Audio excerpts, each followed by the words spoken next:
Hello student, I am Sunita Jha. हम कर रहे हैं क्लास 7 साइंस का chapter 10 respiration in organism.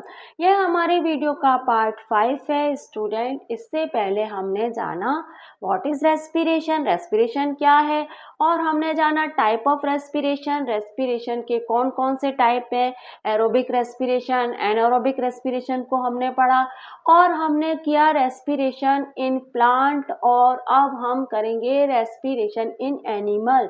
Animal में किस तरह से रेस्पिरेशन होता है, जिसमें हम जानेंगे अर्थवर्म और इंसेक्ट, फ्रॉग, फिश, ये सब किस तरह से रेस्पिरेशन करते हैं। तो स्टूडेंट, एनिमल में जो रेस्पिरेशन होता है वह भी ह्यूमन की तरह ही होता है। एनिमल भी एरोबिक रेस्पिरेशन करते हैं। जो एनिमल है वह भी एरोबिक रेस्पिरेशन करते हैं as a human. Aerobic respiration में क्या होता है, एरोबिक रेस्पिरेशन में क्या होता है कि ऑक्सीजन ली जाती है और कार्बन डाइऑक्साइड आउट की जाती है रेस्पिरेशन करने के लिए। अब जब एरोबिक रेस्पिरेशन हो रहा होता है तो जो भी एनिमल है उसकी बॉडी की हर सेल में, उसकी बॉडी की हर सेल में जो ब्लड वेसल्स हैं वहाँ ऑक्सीजन जारी होती है। उस ब्लड वेसल्स के अंदर क्या है, ब्लड है जिसमें ग्लूकोज मिक्स है। तो उस बॉडी की हर सेल की ब्लड वेसल्स में जिसमें ब्लड और ग्लूकोज मिक्स है ऑक्सीजन जारी होती है। और ये ऑक्सीजन क्या करती है, ये ऑक्सीजन उस ग्लूकोज के साथ रिएक्ट करती है और प्रोड्यूस होती है कार्बन डाइऑक्साइड। और जो एनर्जी प्रोड्यूस होती है उसका यूज़ क्या करते हैं एनिमल, अपनी लाइफ प्रोसेस को कंटिन्यू रखने के लिए यूज़ कर लेते हैं। उनका जो लिविंग प्रोसेस है उसको कंटिन्यू करने के लिए एनिमल एनर्जी को तो यूज़ कर लेते हैं और कार्बन डाइऑक्साइड को वह आउट कर लेते हैं। लेकिन स्टूडेंट, जितने भी एनिमल हैं वह अलग अलग प्लेस है उनके पास रेस्पिरेशन करने का। हर एनिमल के पास अलग अलग प्लेस है रेस्पिरेशन करने का। हम ह्यूमन तो लंग्स से रेस्पिरेशन कर लेते हैं, लेकिन जो एनिमल है वो अलग अलग प्लेस से रेस्पिरेशन करते हैं। तो इस वीडियो में हम यही जानेंगे कि किस एनिमल्स के पास कौन सा प्लेस है रेस्पिरेशन करने के लिए। और ये सब एरोबिक ही है एज अ ह्यूमन, पर इनके प्लेस डिफरेंट हैं। तो सबसे पहले हम स्टार्ट करते हैं अर्थवर्म से। तो स्टूडेंट, जो अर्थवर्म होती है जिसे हम हिंदी में कहते हैं केंचुआ, तो ये अर्थवर्म जो होती है यह रहती है किसमें, सॉइल में रहती है, नम सॉइल में रहती है। और नम सॉइल के अंदर ये गड्ढे बना के रहती है। और इस सॉइल के अंदर जो सूक्ष्म जीव होते हैं, माइक्रोस्कोपिक जो लिविंग बीइंग होते हैं, उनको खा के यह जीती है ना। और ये सॉइल को भी खा लेती है, इसके अंदर जो सॉइल होती है उसको भी ये खा लेती है, उसको भी ये डाइजेस्ट कर पाती है। और इस सॉइल के अंदर जो सूक्ष्म जीव होते हैं उनको खा के ये जीती है। अब ये जो अर्थवर्म होती है यह रेस्पिरेशन करती है। इसकी जो स्किन होती है वहाँ से ये रेस्पिरेशन करती है। इसकी जो स्किन होती है ये बहुत ही पतली होती है और मॉइस्ट होती है। बहुत ही पतली और मॉइस्ट स्किन होने के कारण क्या होता है, ऑक्सीजन क्या इसकी बॉडी से, इस स्किन से इसकी बॉडी के अंदर चली जाती है। बहुत ही पतली और मॉइस्ट होती है। कभी आप अर्थवर्म को टच करके देखिएगा तो आप देखेंगे बहुत ही मॉइस्ट और पतली स्किन है। अब इस मॉइस्ट और पतली स्किन से ऑक्सीजन इजीली इसकी बॉडी के अंदर चली जाती है। अब इसकी बॉडी के अंदर क्या है, इसकी बॉडी के अंदर कैपिलरी का नेटवर्क है। कैपिलरीज का नेटवर्क होता है अर्थवर्म की बॉडी के अंदर। अब आप देखिए, मैं आपको इमेज दिखा देती हूँ। अर्थवर्म की इमेज आप देखिए, इस तरह की होती है अर्थवर्म। ये जो आप देख रहे हैं ये है इसकी बॉडी के अंदर कैपिलरीज का नेटवर्क। ठीक है, ये इसकी बॉडी का इनर पार्ट है और यहाँ पे कैपिलरीज का नेटवर्क है। कैपिलरीज क्या होती हैं, कैपिलरीज होती हैं small blood vessels. Small blood vessels को कहते हैं कैपिलरीज। इनमें भी ब्लड सर्कुलेट हो रहा होता है विद ग्लूकोज। तो ये जो कैपिलरीज हैं, जो स्मॉल ब्लड वेसल्स हैं, इनके अंदर क्या होती है, इनकी जो थिन मॉइस्ट स्किन है उससे ऑक्सीजन इन कैपिलरीज में चली जाती है और ये कैपिलरीज इस ऑक्सीजन को ऑब्जर्व कर लेती हैं और इसकी बॉडी के ऑल पार्ट में पहुंचा देती हैं ऑक्सीजन को। अब ऑक्सीजन अर्थवार्म की कैपिलरीज में और इसकी बॉडी के ऑल पार्ट में पहुंच गई है थ्रू मॉइस्ट थिन स्किन। अब क्या है कि ये जो ऑक्सीजन है, ये इसके जो ब्लड वेसल्स में जो ब्लड है उसके साथ क्या करेगी, रिएक्शन करेगी और रिएक्शन करने पे क्या होगा, रिएक्शन करने पे कार्बन डाइऑक्साइड और एनर्जी प्रोड्यूस होगी। तो एनर्जी तो अर्थवार्म यूज कर लेगी अपने लाइफ प्रोसेस को कंटिन्यू करने के लिए और कार्बन डाइऑक्साइड इसी कैपिलरीज के रास्ते से क्या करेगी, अर्थवार्म आउट कर देगी। तो अर्थवार्म के बारे में हमने ये सब जाना। अब हम यहाँ पे बोर्ड पे मैंने जो लिखा है वह भी पढ़ के देख लेते हैं। देखिए यहाँ पे क्या लिखा है, रेस्पिरेशन इन एनिमल्स। एनिमल किस तरह से रेस्पिरेशन करते हैं। We know that animal obtain energy from food they eat. आप जानते हैं कि एनिमल को एनर्जी की ज़रूरत होती है जो फूड वो खाते हैं उसको पचाने के लिए, है ना। तो we know that animal obtain energy from food they eat. Animal क्या करते हैं, एनर्जी लेते हैं फूड से जो कि वह खाते हैं, ठीक है। जो फूड एनिमल खाते हैं वहीं से उन्हें एनर्जी मिलती है। We have seen that aerobic respiration need a supply of oxygen to break down the food which release energy। आपको पता है कि एरोबिक रेस्पिरेशन में क्या होती है, ऑक्सीजन की सप्लाई होती है फूड को ब्रेक डाउन करने के लिए और एनर्जी रिलीज होती है। यह आपको पता है, ठीक है, कि एरोबिक रेस्पिरेशन में क्या होता है, ऑक्सीजन की सप्लाई होती है फूड को ब्रेक डाउन करने के लिए और एनर्जी रिलीज होती है। और जितना हम फूड खाते हैं, जितने भी एनिमल हैं वो फूड खाते हैं एनर्जी प्राप्त करने के लिए, ठीक है। During respiration animal cell produce carbon dioxide as a waste product. अब रेस्पिरेशन की जब क्रिया होती है तो एनिमल्स की जो सेल होती हैं वो कार्बन डाइऑक्साइड भी प्रोड्यूस करती है वेस्ट के रूप में। अब ऑक्सीजन तो वो ले रही है फूड को ब्रेक डाउन करने के लिए और एनर्जी प्रोड्यूस पाने के लिए अपने लाइफ प्रोसेस को कंटिन्यू रखने के लिए, लेकिन वह कार्बन डाइऑक्साइड भी रिलीज कर रही है वेस्ट प्रोडक्ट के रूप में, ठीक है। All cell therefore must be supply with oxygen and must be able to get rid of carbon dioxide. All cell जो होती है एक लिविंग एनिमल्स के, एक एनिमल जो है उसकी जो ऑल सेल होती है उसमें होती है ऑक्सीजन की सप्लाई। ऑक्सीजन की सप्लाई होती है और जब ये ऑक्सीजन ग्लूकोज के साथ क्रिया करती है, ऑक्सीडाइजेशन होता है ऑक्सीजन और ग्लूकोज का, तो कार्बन डाइऑक्साइड भी बनती है जिसको बाहर किया जाता है। इसको ऑक्सीजन को तो ले लिया जाता है एनर्जी, ग्लूकोज से एनर्जी बनाने के लिए और कार्बन डाइऑक्साइड को आउट कर दिया जाता है, ठीक है। Let us study how gases exchange during respiration take place in different animal. अब हम स्टडी करते हैं कि कैसे गैसेस एक्सचेंज होती हैं डिफरेंट एनिमल में डिफरेंट प्लेस से, ठीक है। तो अर्थवार्म देखिए कि अर्थवार्म में गैसेस किस तरह से एक्सचेंज होती हैं। The earthworm inhabits burrow in damp soil and emerge to feed in darkness, है ना। अब यहाँ कहा जा रहा है कि अर्थवार्म रहती है बरोज बना के नम सॉइल में और बाहर आती है भोजन लेने के लिए डार्कनेस में। डार्कनेस में क्या होता है, ये अपना भोजन लेने के लिए बाहर आती है, ठीक है। Gases exchange occur through it skin, और जो गैसेस एक्सचेंज होती है वो इसके स्किन के थ्रू होती हैं।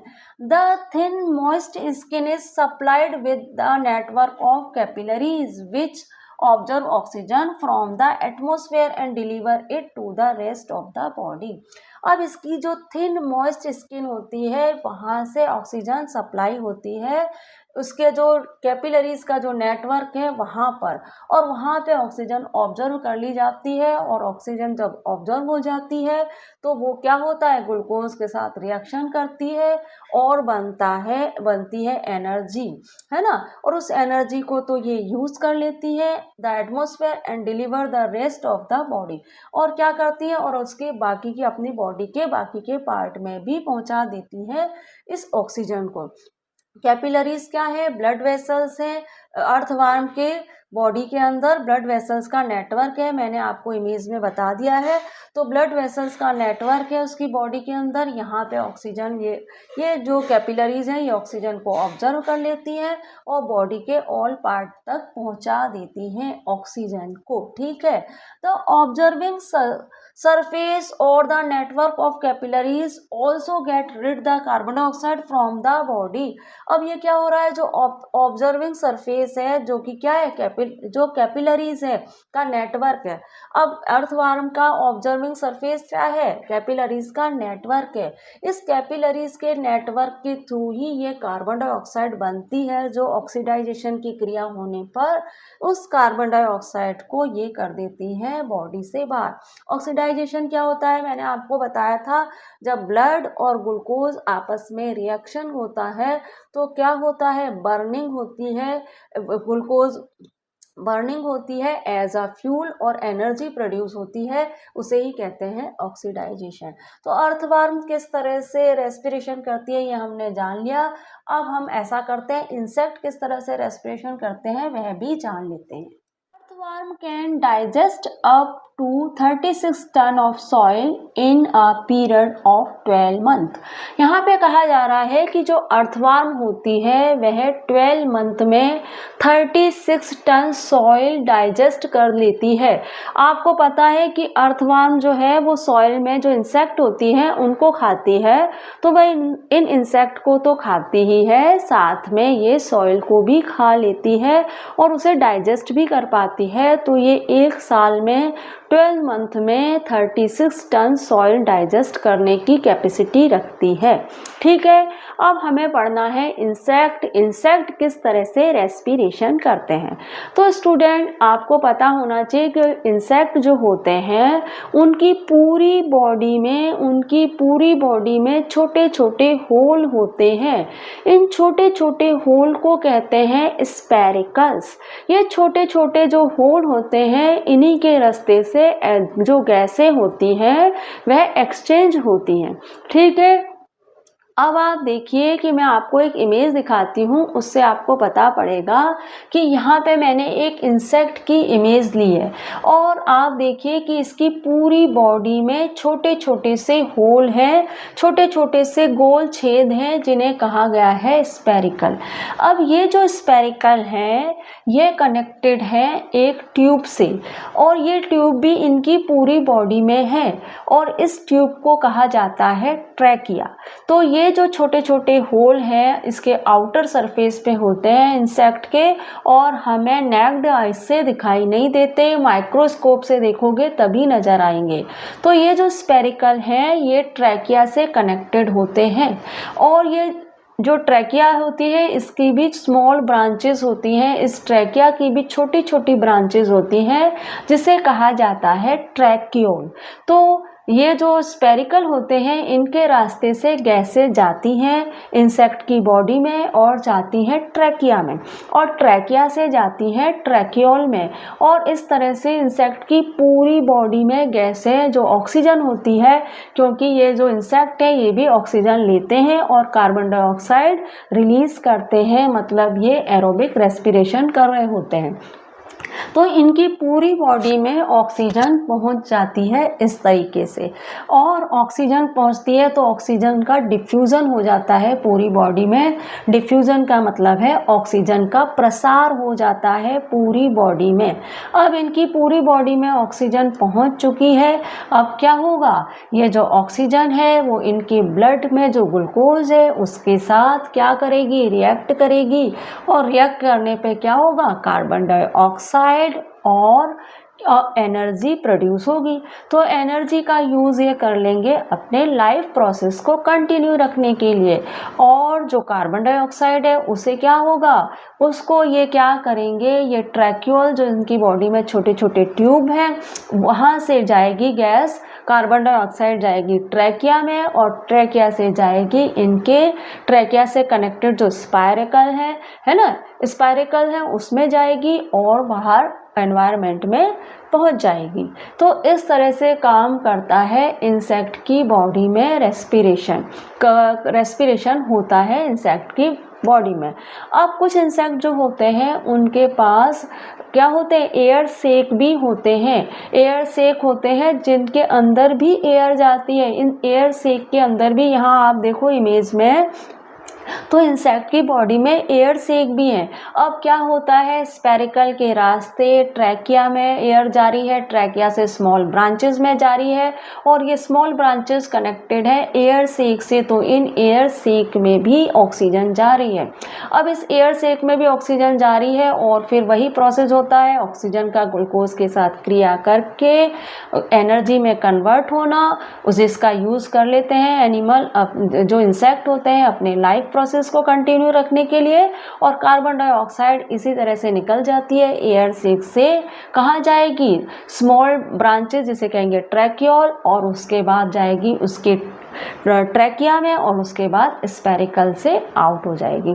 तो इस तरह से प्रोसेस चलता है इंसेक्ट की बॉडी में रेस्पिरेशन का। और आपको एक एक्स्ट्रा इंफॉर्मेशन और दे दूं कि ये जो इंसेक्ट होते हैं इनका क्या होता है, जो थॉरैक्स के नीचे वाला जो पार्ट होता है वहाँ पे 2 स्पेरिकल होते हैं, है ना। थॉरैक्स के नीचे वाला पास जो इनकी वेस्ट होती है ना, उसके नीचे वाला जो पार्ट होता है वहाँ पे 2 स्पेरिकल होते हैं, और बाकी की बॉडी में इनके 8 स्पेरिकल्स होते हैं। ठीक है, तो 8 स्पेरिकल्स तो बाकी की बॉडी में होते हैं, और थॉरैक्स के नीचे होते हैं 2 स्पेरिकल्स होते हैं, और ये स्पेरिकल्स जॉइन होते हैं किससे, ट्रैकिया से। तो अब हम पढ़ लेते हैं इंसेक्ट के बारे में, यहाँ पे क्या लिखा है, और भी अच्छे से चीज़ें क्लियर हो जाएंगी। देखिए, some species of insect breathe the entire body surface by diffusion.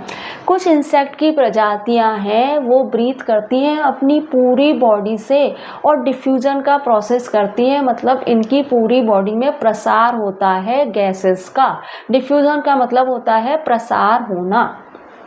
Air reaches the various part and organ of an insect via an elaborate system of branches tube called trachea.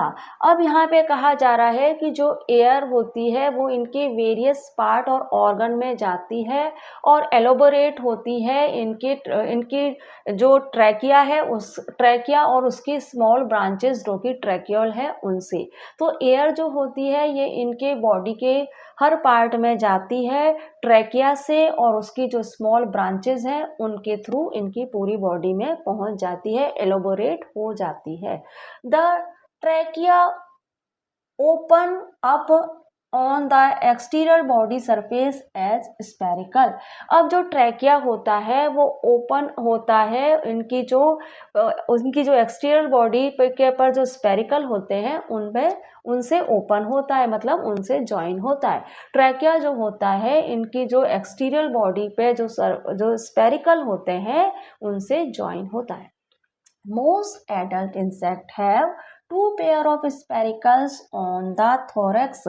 अब जो बहुत से insect जो होते हैं उसमें 2 pair spherical होते हैं उनके थोरैक्स में, and 8 pair on the abdomen, और उनके जो 8 पेयर होते हैं वो होते हैं उनके एब्डोमेन में। तो देखिए भाई, जो थोरैक्स मतलब उनके जो वेस्ट के नीचे का जो पार्ट होता है वहाँ पे 8 पेयर होते हैं स्पेरिकल के, वहाँ पे होते हैं 2 पेयर ऑफ स्पेरिकल के, और जो उनका जो बाकी का जो पार्ट होता है एब्डोमेन हो जो उनका होता है, मतलब उनका जो पेट के नीचे का जो हिस्सा होता है वहाँ पे 8 पेयर होते हैं स्पेरिकल के। Large tracheal tube run along and across the body. अब लार्ज ट्रैकियल ट्यूब जो होती है वो पूरी बॉडी में रन करती है, पूरी बॉडी में ही होती है। Smaller tracheal branch profusal from these large one finally forming tiny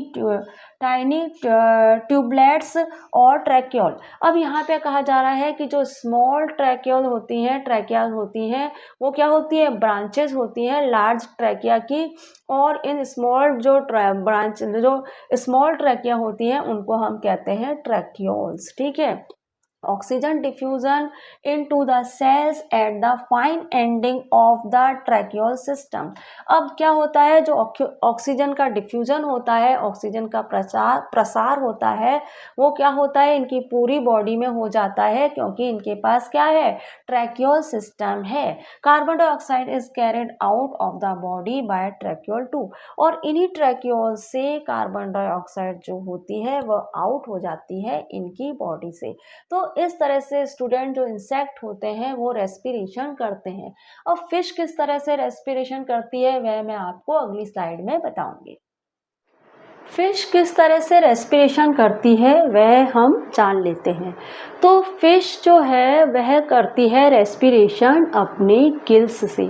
fish के जो हेड होता है उस पर दोनों साइड गिल्स होते हैं और फिश अपने गिल्स से रेस्पिरेशन करती है। फिश जब वाटर पीती है तो क्या होता है, उस वाटर में होती है ऑक्सीजन डिसॉल्व।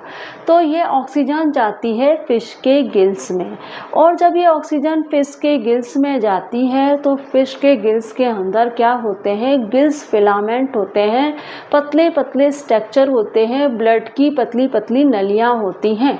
तो ये गिल फिलामेंट जो होते हैं ये क्या करते हैं, इस ऑक्सीजन को ऑब्जर्व कर लेते हैं।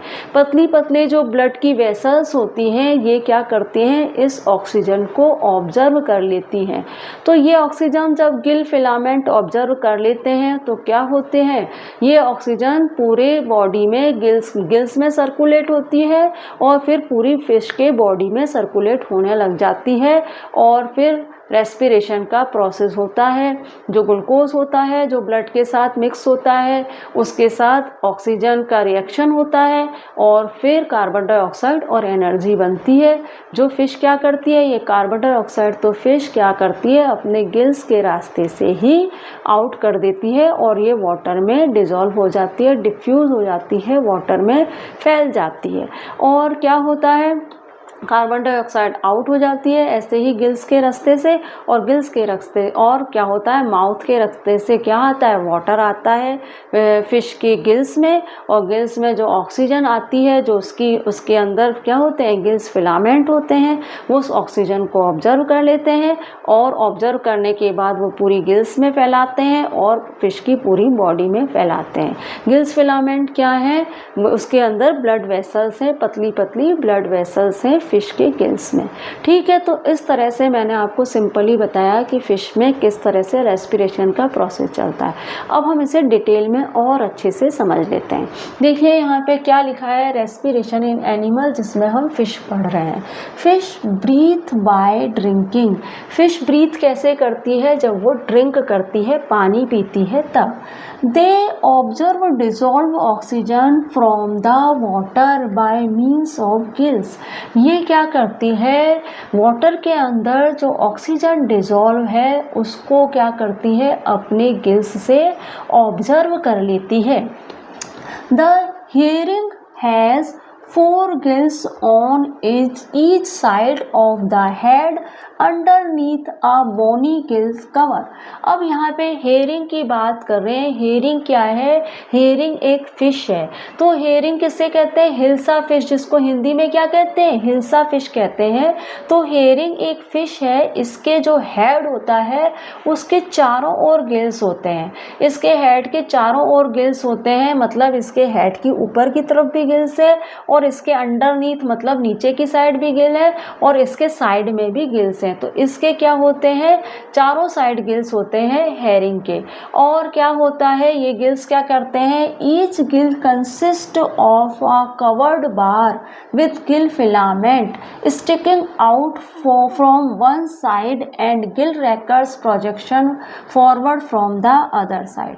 अब ये क्या होता है, जो हर गिल्स होता है, देखिए यहाँ पे मैंने क्या है, फिश की इमेज बनाई है, तो मैं आपको बताती हूँ कि जो फिश होती है उसकी जो गिल्स होती है each gills consist of curved bar. ये गिल है फिश की, क्या है ये गिल है फिश की, आप देखिए ये फिश की गिल्स है, ठीक है।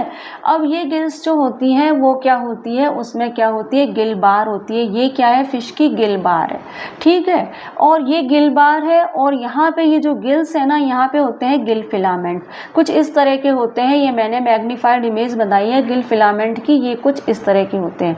ये पतली पतली ब्लड वेसल्स होती हैं फिश के गिल्स के अंदर। तो ये जो गिल फिलामेंट होते हैं यही ऑक्सीजन को ऑब्जर्व करने का काम करते हैं। तो ये तो फिश का गिल है, ये इसकी गिल बार है, ये इसके गिल फिलामेंट्स है, और ये क्या है गिल रैकर है। ये देख रहे हैं आप, यहाँ पे इस जगह पे होते हैं गिल रैकर इस तरह के। ये मैग्नीफाइड इमेज देखिए, इस जगह पे गिल रैकर होते हैं कुछ इस तरह की। तो ये गिल रैकर्स होते हैं। तो आप आगे देखिए ये क्या कहा है, each gills consist of a curved bar. Curved bar है ये गिल के पास, और क्या है with gill filament sticking out from one side and gill racers projection forward from the other side। और गिल फिलामेंट तो यहाँ पर है और दूसरी साइड क्या है गिल रैकर है। एक साइड गिल फिलामेंट है पूरे में और यहाँ पे क्या है गिल रैकर्स है। The Gill filament are branches filament that present a very large surface to the water for observing oxygen into the blood and getting rid of carbon dioxide। ये जो गिल फिलामेंट है, ये जो ब्रांचेस फिलामेंट्स हैं, ये क्या करती हैं, जो वाटर के अंदर ये क्या होती है, ये पूरे जो वाटर के अंदर जो ऑक्सीजन होती है उसको ऑब्जर्व कर लेती हैं और क्या करती है कार्बन डाइऑक्साइड को निकाल देती है। ऑब्जर्व करती है ऑक्सीजन को और उसे ब्लड में मिक्स कर देती है और कार्बन डाइऑक्साइड को आउट कर देती हैं, ठीक है। A fish glove water through the mouth and force it between the gills on each side of it head. अब फिश क्या करती है, वाटर को ग्लब करती है अपने माउथ से और उसे फोर्स के साथ निकाल देती है उसके जो गिल्स होते हैं, जो उसके हेड की दोनों साइड होती हैं उनसे। यहाँ पे आप इमेज देख लो, मैंने इमेज लगा रखी है, इससे भी आपको क्लियर होगा कि फ़िश के गिल्स किस तरह के होते हैं, आपको और अच्छे से क्लियर हो जाएगा। फ़िश के गिल्स ये जो मैंने रेड कलर के आप देख रहे हैं ना यहाँ पे, ये है फ़िश के गिल्स। और माउथ में देखो ब्लू कलर का मैंने वाटर बनाया है, माउथ से वाटर जा रहा है ब्लू कलर का। और फिश के गिल्स जो हैं उसमें गिल फिलामेंट भी आपको दिख रहे होंगे, पतले पतले फिलामेंट दिख रहे होंगे। ये क्या है गिल फिलामेंट है। और क्या हो रहा है, गिल्स से वाटर भी आउट हो रहा है, ठीक है। तो इस तरह से होते हैं फिश के गिल्स, ठीक है। अब आप देखिए यहाँ पे क्या कहा जा रहा है, आगे देखते हैं। द फिश ग्लब वाटर, अपने अपने क्या होता है कि वाटर को ग्लब करती है अपने माउथ से और क्या होता है गिल्स से क्या करती है बाहर कर देती है, जो उसके हेड के दोनों साइड होते हैं। As water flow across the gills, the oxygen in it get diffusion into the blood circulating in gills। अब क्या होता है, जब वाटर का फ्लो होता है तो उसके साथ ऑक्सीजन भी आती है, उस ऑक्सीजन का डिफ्यूजन हो जाता है, प्रसार हो जाता है गिल्स के अंदर जो ब्लड सर्कुलेट हो रहा है उसमें। गिल्स के अंदर जो ब्लड सर्कुलेट हो रहा है उसमें ऑक्सीजन का डिफ्यूजन हो जाता है और फिर वह ब्लड पहुंच जाता है फिश की बॉडी के ऑल पार्ट में। At the same time carbon dioxide in the blood stream diffusion into the water and is carried out through a gap between the fish's body and the gills cover। अब क्या होता है कि ये जो अब क्या होता है, जो ब्लड स्ट्रीम होती हैं, जो ब्लड वेसल्स होती हैं जिनमें कार्बन डाइऑक्साइड भी बना है, ऑक्सीडाइजेशन होने के बाद, वो ऑक्सीडाइजेशन होने के बाद जो कार्बन डाइऑक्साइड बना है वह कार्बन डाइऑक्साइड भी आउट हो जाता है गिल्स के रास्ते से और वाटर में डिजॉल्व हो जाता है। अब आपको ये जो गिल्स का स्ट्रक्चर यहाँ पे दिख रहा है इमेज में, तो फिश को आप देखेंगे तो आपको इस तरह का स्ट्रक्चर नहीं दिखाई देगा नेक्ड आई से, क्योंकि इसके ऊपर होता है कवर, इसके गिल्स के ऊपर भी गिल्स कवर होता है और इस कवर के नीचे होते हैं गिल्स, ठीक है। तो यहाँ पे यही लिखा है, देखो यहाँ पे लिखा है, आप यहाँ से पढ़ देते हैं। At the same time carbon dioxide in the blood stream diffusion into the water and is carried out through a gap between the fish's body and the gills cover। अब क्या होता है कि जो कार्बन डाइऑक्साइड होती है वो blood stream से डिफ्यूज होती है और वाटर में मिल जाती है और किस रास्ते से जाती है, गिल्स के रास्ते से जाती है, जो कि उनके गिल्स कवर के नीचे होते हैं। गिल्स के रास्ते से ही आउट हो जाती है, जो कि उनके गिल्स कवर के नीचे होते हैं। This method of ventilation change the water in contact with the gills bring fish supply of oxygen and carrying away carbon dioxide. अब यहाँ पे क्या होता है, ये जो मेथड है वेंटिलेशन का, जिसमें क्या होता है, वाटर फिश के जो गिल्स में जाता है और आता है, तो ये प्रोसेस जो होता है, इसी से क्या होता है, ऑक्सीजन की सप्लाई होती है फिश की बॉडी में। और क्या होता है, ऑक्सीजन जब ब्लड में मिक्स होता है तो ऑक्सीडाइजेशन होता है। ऑक्सीडाइजेशन मतलब क्या होता है, ब्लड में जो ग्लूकोज मिक्स है उस ग्लूकोज के साथ रिएक्शन होना, कार्बन डाइऑक्साइड बनना और एनर्जी मिलना। तो एनर्जी का यूज़ तो अपनी लाइफ प्रोसेस को कंटिन्यू करने के लिए यूज़ कर लेती है और कार्बन डाइऑक्साइड को आउट कर देती है गिल्स के रास्ते से, है ना। और क्या होता है, तो ये supply of oxygen and carrying away carbon dioxide, और कार्बन डाइऑक्साइड आउट हो जाती है। तो फिश किस तरह से रेस्पिरेशन करती है ये हमने जान लिया। अब मैं आपको बताऊंगी कि फ्रॉग किस तरह से रेस्पिरेशन करता है। फ्रॉग किस तरह से रेस्पिरेशन करता है वह हम जान लेते हैं। स्टूडेंट, फ्रॉग जो अपनी स्मॉल एज में होता है तब वह उसके पास होते हैं गिल्स। जब फ्रॉग अपनी स्मॉल एज में होता है तो उसके पास गिल्स होते हैं, और फ्रॉग जब स्मॉल एज में होता है तब वह कहलाता है टैडपोल। तो टैडपोल के पास होते हैं गिल्स, और जब वह डेवलप होके फ्रॉग में कन्वर्ट हो जाता है तो ये गिल्स बदल जाते हैं एयर बैग में, और यह कहलाते हैं लंग्स। तो टैडपोल जब फ्रॉग में कन्वर्ट होता है तो ये गिल्स कन्वर्ट हो जाते हैं लंग्स में। और फ्रॉग के पास क्या है, मॉइस्ट स्किन है ऑक्सीजन लेने के लिए, और साथ में लंग्स भी हैं ऑक्सीजन लेने के लिए। फ्रॉग के पास मॉइस्ट स्किन और लंग्स दोनों हैं, जिनके थ्रू यह ऑक्सीजन ले सकता है और कार्बन डाइऑक्साइड आउट कर सकता है। अब फ्रॉग जब क्या होता है, ज़मीन पे होता है, तब यह क्या करता है, जब ज़मीन पे होता है तो ये लंग्स के थ्रू ऑक्सीजन लेता है, और इसके बॉडी में जितने भी ब्लड वेसल्स हैं इनमें ये ऑक्सीजन जाती है, और लंग्स के थ्रू ही कार्बन डाइऑक्साइड जब प्रोड्यूस होती है रेस्पिरेशन की क्रिया होने पर, तो इन लंग्स के रास्ते से ही कार्बन डाइऑक्साइड आउट कर देता है। फ्रॉग, आपको पता है कि फ्रॉग क्या है, एम्फीबियन है। एम्फीबियन वह होते हैं जो ज़मीन और पानी दोनों में ही रह लेते हैं।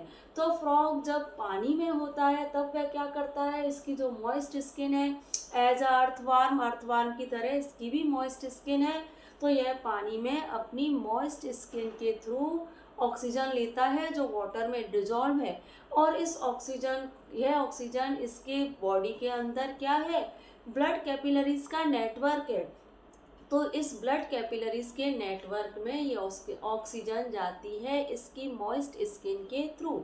और क्या होता है, यहाँ पे ये ऑक्सीजन में के साथ ऑक्सीडाइजेशन होता है। ब्लड में जब ये ऑक्सीजन मिक्स होती है तो वहाँ पे होता है ऑक्सीडाइजेशन, और फिर कार्बन डाइऑक्साइड प्रोड्यूस हो जाती है, और ये मॉइस्ट स्किन के थ्रू ही वापस आ जाती है कार्बन डाइऑक्साइड, और वाटर में हो जाती है डिजोल्व। तो इस तरह से फ्रॉग का करता है रेस्पिरेशन। तो देखिए बोर्ड पे मैंने यही सब लिखा है, और कुछ एक्स्ट्रा इंफॉर्मेशन भी दी है, तो वह भी देख लेते हैं। तो देखिए क्या लिखा है, frogs are tadpole has gills but as it grow into frog it develop air bags called lungs for gases exchange. Frog जब टैडपोल होता है, जब वह स्मॉल अवस्था में होता है तो उसके पास गिल्स होते हैं, लेकिन जब वह ग्रो हो जाता है फ्रॉग के रूप में तो उसके पास दो एयर बैग आ जाते हैं जिन्हें कहते हैं लंग्स, और इन्हीं लंग्स के थ्रू ये गैसेस एक्सचेंज करता है। जब वह टैडपोल होता है तो गिल्स वर्क करते हैं गैस को एक्सचेंज करने के लिए, और जब वह क्या होता है फ्रॉग बन जाता है तो लंग्स उसकी हेल्प करते हैं गैसेस को एक्सचेंज करने के लिए, जब वह जमीन पे होता है तब। ठीक है, when it is in water take place through its thin moist and smooth skin take a richly supply with blood capillaries. जब वह क्या होता है पानी में होता है तो उसकी थिन मॉइस्ट स्मूथ स्किन जो होती है वह ब्लड की सप्लाई, वह क्या ऑक्सीजन की ब्लड में सप्लाई करने में हेल्प करती है। मॉइस्ट स्किन के थ्रू ऑक्सीजन जाती है ब्लड कैपिलरीज में, और ब्लड कैपिलरीज से ऑक्सीजन जाती है बॉडी के ऑल पार्ट में। तो क्या होता है, जब यह वाटर में होता है तो इसकी थिन मॉइस्ट स्किन इसकी हेल्प करती है ऑक्सीजन को इसकी बॉडी में रेस्पिरेशन की क्रिया करने में, ऑक्सीजन को इसकी बॉडी में पहुंचाने में और कार्बन डाइऑक्साइड को आउट करने में। ठीक है, एक्स्ट्रा इन्फॉर्मेशन देख लेते हैं। In unicellular organism such as amoeba and paramecium. Unicellular organism जैसे कि अमीबा और पैरामीशियम। यूनिसेलुलर से क्या मतलब है, यूनिसेलुलर से मतलब है ऐसा ऑर्गेनिज्म जिसके पास एक ही सेल है, तो वह कहलाएगा यूनिसेलुलर। अब जिसके पास एक ही सेल है तो दिखती बात है वह होगा माइक्रोस्कोपिक, जिसको हम नेक्ड आइज से नहीं देख सकते। तो अमीबा देखिए कुछ इस तरह का होता है, ये होते हैं यूनिसेलुलर और होते हैं माइक्रोस्कोपिक।